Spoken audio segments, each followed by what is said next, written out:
ভারতবর্ষ স্বদেশ আমার স্বপ্ন গো, তোমাতে আমরা লোভিয়া জনম, ধন্য হয়েছি ধন্য গো।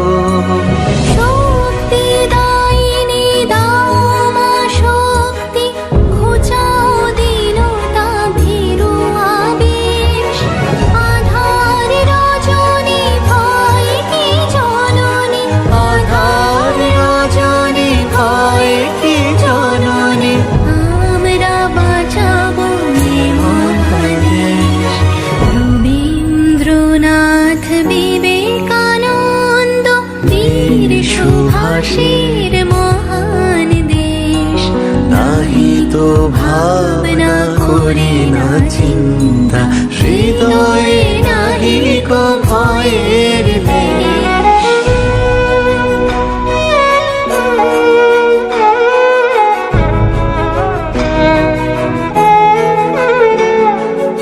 কত অসন কত বসন, কত রঙিন ভাষায় ভাষণ, তবু আসন একই সমান তোমার চরণ